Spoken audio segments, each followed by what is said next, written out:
ചെമ്പനിപ്പൂ സീരിയലിന്റെ ഇനി വരാൻ വേണ്ടി പോകുന്ന എപ്പിസോഡിന്റെ റിവ്യൂ വിശേഷമാണ് കേട്ടോ പറയുന്നത്. ഇന്നത്തെ എപ്പിസോഡിന്റെ അവസാനമായിട്ട് കണ്ടിട്ടുള്ളത് ചന്ദ്രമതിയുടെ ഫോട്ടോ കർണാടകയിലൊക്കെ ഫേമസ് ആയിട്ട് കേരളത്തിലും കൺദൃഷ്ടിപ്പെടാതിരിക്കാനുള്ള ഒരു ഫോട്ടോ പോലെ എല്ലായിടത്തും കൊണ്ടുപോയിട്ട് വിൽക്കുവാണ് ഒരാൾ ചെയ്യുന്നത്. കർണാടകയിലൊക്കെ ഫേമസ് ആയതിനു ശേഷമാണ് ആ ഫോട്ടോ കേരളത്തിൽ എത്തിയെന്നൊക്കെ അദ്ദേഹം പറയുന്നുണ്ട്. ഫോട്ടോ കണ്ട ഉടനെ തന്നെ ശ്രുതിക്കാണ് അത് ആന്റിയുടെ ഫോട്ടോ ആണ്, അന്ന് തലയിൽ അരിമാവ് വീണപ്പോ എടുത്ത ഫോട്ടോ ആണെന്നുള്ള കാര്യങ്ങളെ കുറിച്ചൊക്കെ മനസ്സിലാവുന്നത്. ഫോട്ടോ ഇനി എന്തായാലും അദ്ദേഹം വിൽക്കേണ്ടെന്ന് വിചാരിച്ചു ഫോട്ടോസും നമ്മുടെ ശ്രുതി തന്നെ മേടിക്കുന്നുണ്ട്. വീട്ടിലെത്തിയതിനു ശേഷം അമ്മയുടെ ഫോട്ടോ ഇങ്ങനെ എല്ലാവരും വിറ്റയക്കുന്നുണ്ട് എന്നുള്ള കാര്യത്തെ കുറിച്ച് ചന്ദ്ര എടുത്ത് പറയുമ്പോൾ ചന്ദ്ര ആകെ കാലിൽ തുള്ളുവാണ്.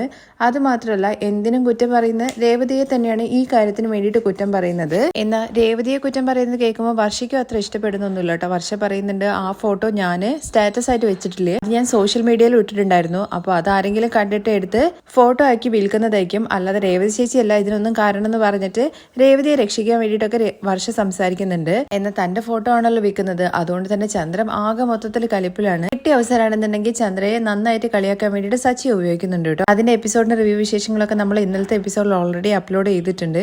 ലിങ്ക് ഞാൻ ഐക്കാർട്ടിലും അതുപോലെ പിൻ കമന്റ് ആയിട്ടും കൊടുത്തേക്കാം കേട്ടോ. ബാക്കി വിശേഷങ്ങൾ നോക്കാം. ശ്രുതിയും കൂടി ചേർന്നിട്ട് കടയിൽ പിറ്റേ ദിവസം വരുമ്പോഴും ആ കൺദൃഷ്ടിക്കോലത്തിന്റെ ഫോട്ടോ ഒരു സ്റ്റാഫ് എടുത്തിട്ട് കടയിൽ തൂക്കി മാലയൊക്കെ ഇടുന്നുണ്ട്.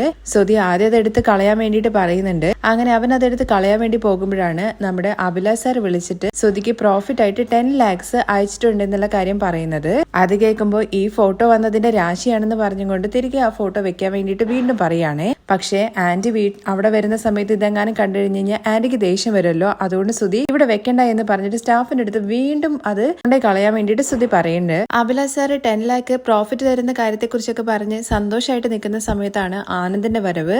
ആനന്ദ് വരുന്ന സമയത്ത് തന്നെ ഇവർ പ്രോഫിറ്റിന്റെ കാര്യങ്ങളെ കുറിച്ചൊക്കെ കേൾക്കുന്നുണ്ട്. എന്താ പൈസയുടെ കാര്യമൊക്കെ നിങ്ങൾ സംസാരിക്കുന്നത്? അത് മറ്റൊന്നുമല്ല, അഭിലാഷ് സാറ് ഞങ്ങൾക്ക് പ്രോഫിറ്റ് അയച്ചു തന്നു. ആണോ, എത്ര രൂപയെന്ന് ഭയങ്കര എക്സൈറ്റഡ് ആയിട്ട് നമ്മുടെ ആനന്ദ് ചോദിക്കുന്നുണ്ട്. പക്ഷെ ആനന്ദിന്റെ അടുത്താണെന്നുണ്ടെങ്കിൽ അത് ഞാൻ പറയുന്നില്ല, അത് ഞങ്ങളുടെ ബിസിനസ് സീക്രട്ട് എന്നൊക്കെ പറഞ്ഞ് മറച്ചു വെക്കുവാണേ. ഓ അങ്ങനെയാണല്ലേ, എനിക്ക് കയ്യിൽ പൈസയൊക്കെ വരാൻ വേണ്ടി തുടങ്ങിയപ്പോ അത് നീ എന്നിൽ നിന്ന് തന്നെ മറച്ചു വെക്കുകയാണല്ലേ. നിന്റെ അടുത്തൊരു നല്ല കാര്യം പറയാന്ന് വിചാരിച്ചിട്ടാണ് ഞാൻ വന്നത്. എന്തായാലും ഞാനിനി പോവാന്ന് പറഞ്ഞിട്ട് ആനന്ദ് അങ്ങ് പിണങ്ങി പോകുന്നത് പോലെ പോകുന്നുണ്ട്. പുറകെ തന്നെ ശ്രുതി ചെന്നുകൊണ്ട് എന്ത് നല്ല കാര്യമാണടാ നിനക്ക് പറയാനുള്ളത്? നമ്മുടെ പാർക്കിൽ ഒരാള് സ്ഥിരമായിട്ട് വരാറുണ്ട്.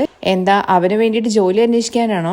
പാർക്കിൽ ജോലിയും കൂലിയും ഇല്ലാത്തമാരാണല്ലോ ഇരിക്കുക, അവന്മാരൊന്നും മെനക്ക് പണിയെടുക്കില്ല എന്നൊക്കെ ശ്രുതി പറയാണ്. ഇത് കേട്ട ആനന്ദ്, മുമ്പ് നീ അവിടെ ഇരുന്ന കാര്യമൊന്നും ശ്രുതി മറക്കണ്ട, അതിനെ കുറിച്ച് ബ്രോ ഇപ്പൊ എന്താ സംസാരിക്കുന്നത്? കാര്യം എന്താന്ന് വെച്ചാൽ നിങ്ങൾ പറയൂ. ശരി, എന്തായാലും വന്ന കാര്യം ഞാൻ നിന്റെ അടുത്ത് ആദ്യം തന്നെ പറയാം. നമ്മുടെ പാർക്കിൽ ഇപ്പൊ സ്ഥിരമായിട്ട് ഒരാൾ വാക്കിങ്ങിന് വരാറുണ്ട്. അദ്ദേഹവുമായിട്ട് സംസാരിച്ച സമയത്താണ് അദ്ദേഹത്തിന് ഹിൽ ടോപ്പിൽ ഒരു വീടുണ്ട്, വലിയൊരു ബംഗ്ലാവാണ്. അത് ഏകദേശം 5 കോടിയോളം വില വരുന്ന ഒരു ബംഗ്ലാവാണ്. അദ്ദേഹം അത് വിൽക്കാൻ വേണ്ടി വെച്ചിരിക്കുന്നുണ്ട്. 3 കോടിക്ക് ഇപ്പൊ വിൽക്കാം എന്നുള്ള ഉദ്ദേശത്തിലാണ് അദ്ദേഹം നിൽക്കുന്നത്. ആ ബംഗ്ലാവ് നീ മേടിച്ച ശ്രുതി എന്ന് പറയുന്നുണ്ട്.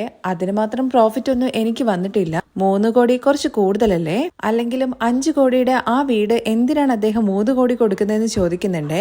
അദ്ദേഹം അങ്ങനെ ആർക്കെങ്കിലൊന്നും ആ വീട് കൊടുക്കില്ല. നല്ല പഠിപ്പും വിദ്യാഭ്യാസവും അതുപോലെ തന്നെ കഴിവുള്ള ആൾക്കാർക്ക് മാത്രമേ കൊടുക്കുള്ളൂ. കാരണം അദ്ദേഹം ആ വീട്ടിൽ നിന്നിട്ടാണ് ഓരോ പടി മുകളിലേക്ക് വന്നിട്ട് നല്ല നിലയിലെത്തിയത്. അങ്ങനെ പഠിപ്പും വിദ്യാഭ്യാസവും ഒക്കെ ഉള്ള ഒരാൾക്ക് എന്ന് പറയുമ്പോഴേക്കും ശ്രുതി ഒന്ന് പൊങ്ങുന്നുണ്ട് കേട്ടോ. അങ്ങനെ വീടിന്റെ കാര്യങ്ങളെ കുറിച്ചിട്ടാണല്ലോ സംസാരിക്കുന്നത്. ശ്രുതിയുടെ അടുത്തും അഭിപ്രായം ചോദിക്കുന്നുണ്ട്. വീട് വാങ്ങുക എന്നുള്ള കാര്യമൊക്കെ നല്ലത് തന്നെയാണ്, പക്ഷേ 3 കോടി കുറച്ച് കൂടുതലല്ലേ സിസ്റ്റർ? അതിനെക്കുറിച്ച് ഓർത്തിട്ട് നിങ്ങൾ ഭയപ്പെടേണ്ട കാര്യമൊന്നുമില്ല. ആദ്യം നിങ്ങൾ അഡ്വാൻസ് കൊടുക്കുക, അതിനുശേഷം നമുക്ക് ലോണിന് വേണ്ടിയിട്ട് അപ്ലൈ ചെയ്യാം. നിങ്ങളുടെ പ്രോഫിറ്റ് വരുന്ന കാശ് നിങ്ങൾക്ക് ലോണിലേക്ക് അടയ്ക്കാവല്ലോ. അത് കേൾക്കുമ്പോൾ ശ്രുതിക്കും നല്ലൊരു ഐഡിയ ആയിട്ട് തോന്നുന്നതാണ്. അത് മാത്രമല്ല ആനന്ദ് ആ വീടിന്റെ ഫോട്ടോസും കാര്യങ്ങളും എല്ലാം ഇവർക്ക് കാണിച്ചു കൊടുക്കുന്നുണ്ട്. അങ്ങനെ ഇവർക്ക് ഭയങ്കരമായിട്ട് ഇഷ്ടപ്പെടുന്നുണ്ട് കേട്ടോ. ഇവര് വീട്ടിലെത്തുകയാണ്. വീട്ടിലെത്തിയ ഉടനെ തന്നെ അമ്മയ്ക്കും അതുപോലെ അച്ഛനും ഒക്കെ ഗിഫ്റ്റ് ഒക്കെ മേടിച്ചിട്ടാണ് വന്നിരിക്കുന്നത്. അത് മാത്രമല്ല സ്വീറ്റ് മേടിച്ചിട്ടാണ് വരുന്നത്. അന്ന് ഉടനെ തന്നെ എല്ലാവർക്കും സ്വീറ്റ്സ് ഒക്കെ കൊടുക്കുന്നുണ്ട് കേട്ടോ. അച്ഛനും അമ്മയ്ക്കും ശ്രുതിയാണ് കേട്ടോ സ്വീറ്റ്സ് കൊടുക്കുന്നത്. അത് കഴിഞ്ഞ് ബാക്കി എല്ലാവർക്കും ശ്രുതിയുടെ അടുത്ത് കൊടുക്കാനും പറയുന്നുണ്ട്. എന്നതിന് ശേഷം ഓരോരുത്തരായിട്ട് എന്താ കാര്യം അന്വേഷിക്കുന്നുണ്ട്. ആദ്യം എല്ലാവരും വിചാരിക്കുന്നത് ശ്രുതിയുടെ ബർത്ത്ഡേ ആണെന്നാണ്. പക്ഷെ അതൊന്നുമല്ല. ചന്ദ്രയാണെന്നുണ്ടെങ്കിൽ ഇനിയിപ്പോ ശ്രുതിക്കും വിശേഷമായോ എന്നുള്ള കാര്യത്തെ കുറിച്ചൊക്കെയാണ് ചിന്തിക്കുന്നത്. അയ്യോ ആന്റി, അതൊന്നും അല്ല കാര്യം. അഭിലാഷ് സാറുമായിട്ട് ഞാൻ പുതിയ ഡീലർഷിപ്പ് സൈൻ ചെയ്തിട്ടുണ്ടായിരുന്നല്ലോ, അദ്ദേഹത്തിന് വേണ്ടിയിട്ട് ഒരുപാട് സബ് ഡീലേഴ്സിനെ ഞാൻ കണക്ട് ചെയ്ത് കൊടുത്തു. അത് മാത്രമല്ല നമ്മുടെ പുതിയതായിട്ട് ലോഞ്ച് ചെയ്തിരിക്കുന്ന സാധനങ്ങളൊക്കെ നന്നായിട്ട് വിറ്റഴിക്കുകയും ചെയ്തു. അതിന്റെ പ്രോഫിറ്റ് ആയിട്ട് 10 lakhs അഭിലാഷ് സാറ് ഇന്ന് അയച്ചു തന്നു എന്നുള്ള സന്തോഷ വാർത്ത എല്ലാവരും അറിയിക്കുകയാണേ. ഇത് കേട്ട് ഏറ്റവും കൂടുതൽ സന്തോഷിക്കുന്നത് ചന്ദ്രയാണ്. സുധിയുടെ ഓരോരോ നേട്ടങ്ങളും ചന്ദ്രയ്ക്ക് അത് വലിയ കാര്യമാണല്ലോ. ചെറിയത് തന്നെ ചന്ദ്ര ഭയങ്കരമായിട്ട് പൊക്കി പറയുന്ന ആളായതുകൊണ്ട് 10 lakhs ഒക്കെ പ്രോഫിറ്റ് വന്നു എന്ന് കേൾക്കുമ്പോൾ ചന്ദ്രയ്ക്ക് സന്തോഷം കൊണ്ട് ഇരിക്കാൻ വേണ്ടി പറ്റുന്നില്ല കേട്ടോ. സുധിയാണ് എന്റെ പേര് തന്നെ മാറ്റിമറിക്കാൻ വേണ്ടി പോകുന്നത്. അല്ല അച്ഛാ, ചന്ദ്ര എന്ന് പറയുന്നത് നല്ല പേരല്ലേ, അതെന്തിനാ മാറ്റാൻ വേണ്ടി പോകുന്നതെന്ന് സച്ചി കളിയാക്കിക്കൊണ്ട് ചോദിക്കുന്നുണ്ട്. എടാ, അതല്ല ഞാൻ പറഞ്ഞത്. സുധി എനിക്ക് നല്ല പേര് മേടിച്ചു തരാൻ വേണ്ടി പോകുന്നു എന്നാ ഞാൻ പറഞ്ഞത്. അവൻ കാരണമാണ് എനിക്കിനി അഭിമാനിക്കാൻ വേണ്ടി പോകുന്ന നിമിഷങ്ങൾ ഉണ്ടാവാൻ വേണ്ടി പോകുന്നു എന്നൊക്കെയാ ഞാൻ പറഞ്ഞത്. അങ്ങനെ ഒരു മകന്റെ നേട്ടം മാത്രം ആഘോഷമാക്കുന്ന ചന്ദ്രയുടെ അടുത്താണെന്നുണ്ടെങ്കിൽ ചന്ദ്രയ്ക്ക് ഇനിയും 2 മക്കളും ഉണ്ട്, അതുപോലെ 3 മരുമക്കളും ഉണ്ട്. അവരും നന്നായിട്ട് അധ്വാനിക്കുന്നുണ്ട്, അവരും നിനക്ക് അഭിമാനം കൊണ്ടുവരുന്നൊക്കെ പറയുന്നുണ്ട്. അതിനിടയ്ക്ക് ശ്രീകാന്ത് ആണെന്നുണ്ടെങ്കിൽ അമ്മയ്ക്ക് എന്നിൽ വിശ്വാസമില്ലേ എന്നൊക്കെ ചോദിക്കുന്നുണ്ട്. എനിക്ക് നിന്നിലും വിശ്വാസം ഉണ്ടടാ, നീ ഹോട്ടലൊക്കെ വെച്ചിട്ട് വലിയ ആളായിട്ട് തന്നെ വരും. എങ്കിലും നമ്മുടെ സുധിയാണെന്നുണ്ടെങ്കിൽ ഇത്രയും വലിയൊരു നേട്ടം കൈവരിച്ചല്ലോ, അവന്റെ ജാതകത്തിലുണ്ട് അവൻ ഒരുപാട് കാര്യങ്ങൾ സാധിക്കുമെന്ന്. ഇത് കേട്ട സച്ചിയാണെങ്കിൽ അവന്റെ ജാതകം എഴുതിയ ആളെ എന്റെ കയ്യിൽ കിട്ടുമായിരുന്നെങ്കിൽ എന്ന് പറഞ്ഞിട്ട് മുറുമുറുക്കുന്നുണ്ടേ. എടാ സച്ചി, ഇപ്പോഴാണ് അവൻ ഒരു കാര്യം നല്ല രീതിയിൽ ചെയ്യുന്നത്. അത് ശരിയാണ് അച്ഛാ. എന്തായാലും പാർക്കിൽ പോയി കിടന്നുറങ്ങാതെ ജോലി ചെയ്യുന്നുണ്ടല്ലോ. ശ്രുതിയെ കൊച്ചാക്കി സംസാരിക്കുന്നത് കേൾക്കുമ്പോഴേക്കും ശ്രുതി ഒട്ട് വിട്ടുകൊടുക്കുന്നൊന്നുമില്ല. അങ്കിൾ, ഇത് വെറും സ്റ്റാർട്ടിംഗ് ആണ്. ശ്രുതിയുടെ കഴിവിന് ഇനിയും അവൻ ഒരുപാട് നിലയിലെത്തും. ശ്രുതി അധ്വാനിക്കുന്നുണ്ടെന്ന് പറയാണേ. ഇത് കേട്ട സച്ചിയാണെന്നുണ്ടെങ്കിൽ ഒട്ടും വിട്ടുകൊടുക്കുന്നില്ല. എന്താ, ഞങ്ങളാരും അധ്വാനിക്കുന്നില്ലേ? എല്ലാവരും സച്ചി അധ്വാനിക്കുന്നുണ്ട്. കൂലിപ്പണി ചെയ്യുന്നവരും അതുപോലെ ഓട്ടോ ഓടിക്കുന്നവരും എല്ലാവരും അധ്വാനിക്കുന്നുണ്ട്. എന്നാൽ അത് മാത്രം ഉണ്ടായി കഴിഞ്ഞു കഴിഞ്ഞാൽ ഒരിക്കലും ഡെവലപ്പ് ചെയ്യാൻ വേണ്ടി പറ്റില്ല. എന്നാൽ അത് മാത്രം ഉണ്ടായാൽ പോരാ, കുറച്ച് സ്മാർട്ട് വർക്കും കൂടി വേണമെന്ന് പറഞ്ഞിട്ട് സച്ചി എങ്ങനെ താഴ്ത്തി സംസാരിക്കുകയാണേ.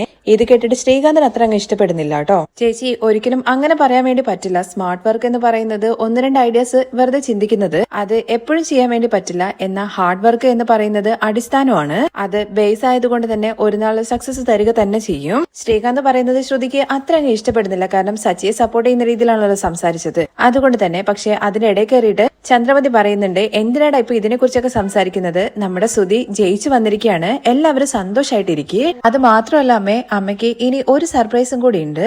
എനിക്കോ? എന്താടാന്ന് ചോദിക്കുമ്പോ ആന്റി തന്നെ നോക്കുക എന്ന് പറഞ്ഞിട്ട് ആ കവർന്ന് സാധനം എടുത്തിട്ട് ശ്രുതി കൊടുക്കുന്നുണ്ട്. തുറന്നു നോക്കുന്ന സമയത്ത് അതൊരു സ്വർണത്തിന്റെ വളയായിരുന്നു. എന്താടാ ഇത്? അതേ അമ്മയ്ക്ക് ഒരു സ്വർണത്തിന്റെ വള മേടിച്ചു തരണമെന്ന് ഞാൻ വിചാരിച്ചു. അങ്ങനെ മേടിച്ചതാണെന്ന് പറഞ്ഞിട്ട് കൊടുക്കുവാണേ.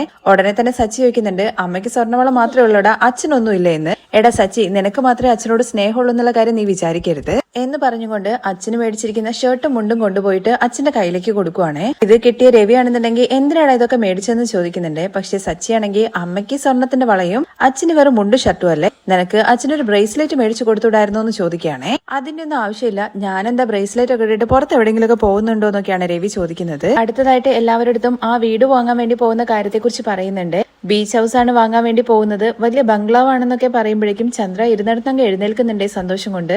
അതേ അമ്മേ, ഞങ്ങൾ മേടിക്കാൻ വേണ്ടി പോവാണ്. ഇന്നാണ് ആനന്ദ് വന്നിട്ട് ഈ കാര്യത്തെ കുറിച്ചിട്ട് പറഞ്ഞത്. ഞങ്ങളത് മേടിക്കാന്നുള്ള ഉദ്ദേശത്തിലാണെന്ന് പറയാണ്. ഇത് കേട്ട സച്ചിയാണെന്നുണ്ടെങ്കിലും സുധീരുടെ അടുത്ത് പറയുന്നുണ്ട്, നീ ഓരോന്നോരോന്നായിട്ട് പറയുന്നുണ്ട്, കേൾക്കാൻ നല്ല സന്തോഷം. എന്തായാലും നീ വീട് വാങ്ങാൻ വേണ്ടി പോവാണല്ലോ, എന്തായാലും നിനക്ക് ഉത്തരവാദിത്തം വന്നല്ലോ, അതിൽ എനിക്ക് സന്തോഷമുണ്ട്. അതുപോലെ തന്നെ ശ്രീകാന്തും അവന്റെ സന്തോഷം അറിയിക്കുന്നുണ്ട് കേട്ടോ. എന്നാൽ സുധി വീട് വാങ്ങാൻ വേണ്ടി പോകുന്ന കാര്യത്തെക്കുറിച്ച് കേട്ട രവിയാണെന്നുണ്ടെങ്കിൽ കാശ് ചുമ്മാ ലാവിഷായിട്ട് ചെലവാക്കാതെ നോക്കിയും കണ്ടൊക്കെ ചെയ്യണമെന്ന് പറയണേ. അതൊക്കെ അച്ഛൻ ഞങ്ങൾ പക്കായിട്ട് പ്ലാൻ ചെയ്തിട്ടുണ്ട്, ഫൈനലൈസ് ചെയ്തതിനു ശേഷം അച്ഛൻ്റെ അടുത്ത് പറയാന്നാണ് പറയുന്നത്. അങ്ങനെ ചന്ദ്രയാണെന്നുണ്ടെങ്കിൽ അവരുടെ ആ സന്തോഷം ഉണ്ടല്ലോ, അത് ശ്രുതിയും ഉമ്മയൊക്കെ കൊടുത്ത് ഭയങ്കരമായിട്ട് കെട്ടിപ്പിടിച്ച് സന്തോഷമായിട്ട് ഇങ്ങനെ നിൽക്കുന്നുണ്ട്. ആ സമയത്ത് സുധി സച്ചി ഇങ്ങനെ നോക്കുന്നുണ്ട് കേട്ടോ. എന്റെ ഉയർച്ചയിൽ അമ്മ സന്തോഷിക്കുന്നത് കണ്ടോ എന്നുള്ള മട്ടില് സച്ചിയാണെന്നുണ്ടെങ്കിൽ സന്തോഷത്തോടു കൂടി തന്നെ അങ്ങനെ നോക്കി നിൽക്കുവാണ് ചെയ്യുന്നത്. കഴിഞ്ഞ് രാത്രിയിലാണെന്നുണ്ടെങ്കിൽ രേവതി ടെറസിന്റെ മേലെ പോയിട്ട് ആ ചെങ്കലിന് അങ്ങോട്ടേക്ക് ഇങ്ങനെ നോക്കി നിൽക്കുവാണ്. അപ്പോഴേക്ക് സച്ചി വന്നിട്ട് രേവതി അങ്ങനെ തൊടുന്നുണ്ട്. രേവതി അങ്ങ് പേടിച്ചു പോവാണ്. നീ എന്തിനാ രേവതി പേടിക്കുന്നത്? ഞാനല്ലാതെ മറ്റാരെങ്കിലും നിന്റെ ദേഹത്ത് ഇത്രയും ധൈര്യത്തോടു കൂടി തൊടുവെന്ന് ചോദിക്കുവാണ്. അപ്പോഴും രേവതി കൂടുതലൊന്നും സംസാരിക്കുന്നൊന്നുമില്ല, നോക്കി ഇങ്ങനെ നിൽക്കുവാണ് കേട്ടോ ആ ചെങ്കലിലേക്ക് തന്നെ. നീ എന്താ രേവതി ആ ചെങ്കലിലേക്ക് തന്നെ നോക്കി നിൽക്കുന്നത്? എന്താ നീ ചിന്തിക്കുന്നത്? എന്റെ ഏട്ടൻ വലിയ വീട് വാങ്ങാൻ വേണ്ടി പോകുന്നു, നമുക്ക് ഒരു റൂം പോലും കെട്ടാൻ വേണ്ടി പറ്റുന്നില്ല എന്നാണോ? അയ്യോ സച്ചേട്ടൻ, ഞാന് അങ്ങനെ ചിന്തിക്കുന്ന ആളാണോ? എന്നെ കുറിച്ച് സച്ചേട്ടൻ അങ്ങനെയാണോ ചിന്തിച്ചു വെച്ചിരിക്കുന്നത്? ഞാന് അതൊന്നും അല്ല ചിന്തിച്ചത്, ഞാൻ ചുമ്മാ തമാശയ്ക്ക് പറഞ്ഞതാണ് രേവതി. നീ അങ്ങനെ ചിന്തിക്കുന്ന ആളല്ല, നീ തന്നെ പറ്റി മാത്രം ചിന്തിക്കുന്ന ആളാണെന്ന് ഈ റൂം നമ്മൾ എപ്പോഴേ കെട്ടി തീർത്തേനെ. അവര് വീട് വാങ്ങുന്ന കാര്യമൊക്കെ എനിക്കും സന്തോഷമുള്ള കാര്യം തന്നെയാണ്. അത് വാങ്ങുന്ന സമയത്ത് ആ വീട് വാങ്ങിക്കഴിഞ്ഞ് കഴിഞ്ഞാൽ നിങ്ങളുടെ ഏട്ടനും അതുപോലെ ശ്രുതിയും അങ്ങോട്ടേക്ക് മാറില്ലേ? പിന്നെ വീട് വാങ്ങിക്കഴിഞ്ഞ് കഴിഞ്ഞാൽ അവര് അവിടെ താമസിക്കാതിരിക്കുമോ? അത് മാത്രമല്ല ശ്രുതിയാണെങ്കിൽ ഭയങ്കര ഗൗരവമൊക്കെ നോക്കുന്ന ആളാണ്. വലിയ ബംഗ്ലാവൊക്കെ മേടിച്ചു കഴിഞ്ഞ് കഴിഞ്ഞാൽ പിന്നെ അവൻ ഇവിടെ താമസിക്കുമോ? അങ്ങോട്ട് പോവില്ലേ? നിങ്ങളുടെ ഏട്ടനെയാണല്ലോ നിങ്ങളുടെ അമ്മയ്ക്ക് ഏറ്റവും ഇഷ്ടം. അമ്മയ്ക്ക് ഒരിക്കലും ഏട്ടനെ പിരിഞ്ഞ് നിൽക്കാനും പറ്റില്ല. അവര് വീട് വാങ്ങിക്കഴിഞ്ഞ് കഴിഞ്ഞാൽ നിങ്ങളുടെ അമ്മയും അവരുടെ കൂടെ പോയില്ലേ എന്ന് ചോദിക്കുകയാണെ. അതിനും സാധ്യതയുണ്ടെന്ന് തന്നെയാണ് കേട്ടോ നമ്മുടെ സച്ചി പറയുന്നത്. അത് മാത്രമല്ല സച്ചേട്ട, വർഷയുടെ അമ്മയാണെന്നുണ്ടെങ്കിൽ എപ്പോഴാണ് ഒരു അവസരം കിട്ടാൻ വേണ്ടി കാത്തിരിക്കുകയാണ് വർഷയും ശ്രീകാന്തിനെയും ഇവിടുന്ന് പഠിച്ചുകൊണ്ട് പോകാൻ വേണ്ടിയിട്ട്. അത് നീ പറഞ്ഞത് ശരി തന്നെയാണ്. ഇടയ്ക്കിടയ്ക്ക് അവർ വന്നിട്ട് ഓരോരോ പ്രശ്നങ്ങൾ ഉണ്ടാക്കാൻ വേണ്ടി ശ്രമിക്കുന്നുണ്ടല്ലോ. അതിനു വേണ്ടിയിട്ട് ഇത്രയും നാള് എല്ലാവരും ഒന്നിച്ചല്ലേ നിന്നിട്ടുണ്ടായിരുന്നത്. എന്നാൽ ഇപ്പോൾ ഓരോരുത്തരായി പോയി എല്ലാവരും ഓരോ വഴിക്കാവോ എന്നുള്ളൊരു ഭയം എനിക്കുണ്ട്. രേവതി, അവർ ഓരോരുത്തരായിട്ട് പോകണമെന്നുള്ള കാര്യം തീരുമാനം എടുത്തു കഴിഞ്ഞു കഴിഞ്ഞാൽ പിന്നെ നമുക്ക് തടയാൻ വേണ്ടി പറ്റുമോ? അതൊന്നും ഒരിക്കലും നടക്കുന്ന കാര്യമല്ല. അതല്ല സച്ചേട്ടൻ ഞാൻ ഉദ്ദേശിച്ചത്. അച്ഛന്റെ ജീവിത അവസാനം വരെ എല്ലാവരും ഒന്നായിട്ടിരിക്കണം എന്നാണല്ലോ അച്ഛന്റെ ആഗ്രഹം. അതിനെക്കുറിച്ച് അച്ഛൻ ഇടയ്ക്കിടയ്ക്ക് പറയാറുണ്ടല്ലോ. രേവതി, നീ പറഞ്ഞത് ശരി തന്നെയാണ്. അച്ഛൻ എപ്പോഴും പറയാറുണ്ട്. ഞാൻ അതിനെക്കുറിച്ച് ചിന്തിച്ചില്ല. നമ്മൾ എല്ലാവരും ഒന്നിച്ചിരിക്കുന്നതാണ് അച്ഛനും സന്തോഷമുള്ള കാര്യം. ഞാൻ അതിനെക്കുറിച്ച് ചിന്തിച്ചില്ല. പക്ഷെ രേവതി, നീ കറക്റ്റ് ആയിട്ടാണോ ചിന്തിച്ചത്? സുധി ആ വീടിന്റെ കാര്യത്തെക്കുറിച്ച് പറയുന്ന സമയത്ത് ഞാനും ഒന്നും സംസാരിക്കാതെ നിന്നു. എന്തായാലും സുധിയുടെ അടുത്ത് ഞാൻ ഇപ്പൊ തന്നെ പോയിട്ട് ആ വീട് വാങ്ങണ്ട എന്നുള്ള കാര്യത്തെക്കുറിച്ച് പറയാം. അപ്പോഴേക്കും നമ്മുടെ രേവതി ആണെങ്കിൽ എങ്ങോട്ടാ പോകുന്നത് എന്നുള്ള കാര്യം ചോദിച്ചിട്ട് പിടിച്ചു നിർത്തുവാണേ. എന്താ രേവതി, ഇന്ന് പറയണ്ട നാളെ പറഞ്ഞാൽ മതി എന്നാണോ പറയുന്നത്? അല്ല സച്ചേട്ടാ, നാളെ എന്നല്ല, ഒരിക്കലും നമ്മൾ അതിനെക്കുറിച്ച് പറയാൻ വേണ്ടി പാടില്ല. അങ്ങനെ നിങ്ങൾ പോയി പറഞ്ഞു കഴിഞ്ഞാലുണ്ടല്ലോ നിങ്ങൾക്ക് അസൂയാണെന്നുള്ള കാര്യമാണ് അവര് വിചാരിക്കുക. എന്തിന്? സുധിയും അതുപോലെ നിങ്ങളുടെ അമ്മയും സുധി നിങ്ങളുടെ ഏട്ടനും എല്ലാവരും അത് തന്നെ ചിന്തിക്കുള്ളൂ. അത് കറക്റ്റ് ആണ്. ആ ഓടിപ്പോയവൻ അങ്ങനെയാണ് ചിന്തിക്കുക. പക്ഷെ ഇനിയിപ്പോ അവൻ അങ്ങനെ ചിന്തിച്ചിട്ടില്ലെങ്കിലും പൗഡർ എടുത്തുണ്ടല്ലോ അവനെ അങ്ങനെ പറഞ്ഞ് തിരിപ്പിച്ചു വെക്കും. എങ്കിലും അച്ഛൻ ആഗ്രഹിച്ചതുപോലെ നടക്കണ്ടേ? ഇനിയിപ്പോ അതിനു വേണ്ടിയിട്ട് എന്താ ചെയ്യാ? നീ തന്നെ പറ രേവതി. ഇതില് നമ്മൾ ചെയ്യാൻ വേണ്ടിയിട്ട് ഒന്നുമില്ല സച്ചേട്ടാ. എന്റെ അച്ഛൻ ഇടയ്ക്കിടയ്ക്ക് പറയാറുണ്ട് നമ്മുടെ ലൈഫിൽ എന്ത് കാര്യം നടന്നു കഴിഞ്ഞു കഴിഞ്ഞാലും അതിനൊരു കാരണം ഉണ്ടാകുമെന്ന്. രേവതി പറയുന്നത് കേൾക്കുമ്പോൾ അത് ശരിയാണെന്ന് സച്ചിയും പറയുന്നുണ്ട്. ചിലരൊക്കെ എന്റെ അടുത്തും ഇങ്ങനെ പറഞ്ഞിട്ടുണ്ട്.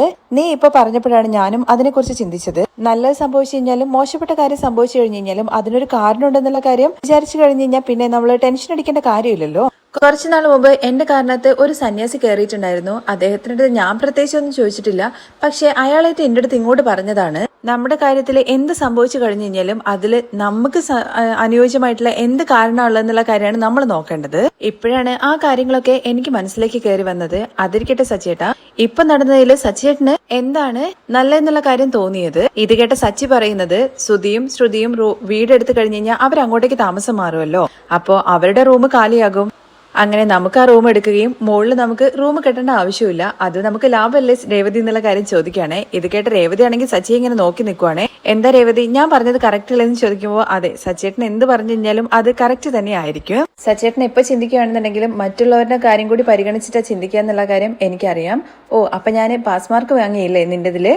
അതെ, അങ്ങനെയാണെങ്കിൽ എനിക്കൊരു ശർക്കര തരാൻ വേണ്ടിയിട്ട് പറയുന്നുണ്ട് കേട്ടോ. അത് ഞാൻ കിച്ചണിൽ എടുത്തിട്ട് വരാമെന്ന് പറഞ്ഞു പോകുമ്പോഴേക്കും ആ ശർക്കരയല്ല ഉമ്മയാണ് നമ്മുടെ സച്ചി ചോദിച്ചിട്ടുണ്ടായിരുന്നത്. കുറച്ച് റൊമാൻസ് സീനൊക്കെ വരുന്നുണ്ട്. അത് കഴിഞ്ഞിട്ട് രേവതി ഉമ്മയൊക്കെ കൊടുത്തിട്ട് ഓടി അവിടെ നിന്ന് പോവാണ്. അത് കണ്ട് ചിരിച്ചുകൊണ്ട് നിൽക്കുന്ന സച്ചിയെ കാണിച്ചുകൊണ്ടാണ് കേട്ടോ മറ്റൊരു എപ്പിസോഡ് അവസാനിക്കുന്നത്. ഈ അപ്കമിംഗ് എപ്പിസോഡ് റിവ്യൂ കേൾക്കാൻ താല്പര്യമുണ്ടെന്നുണ്ടെങ്കിൽ നമ്മുടെ ചാനൽ സബ്സ്ക്രൈബ് ചെയ്ത് കമന്റ് ചെയ്യാൻ മറക്കരുത് കേട്ടോ.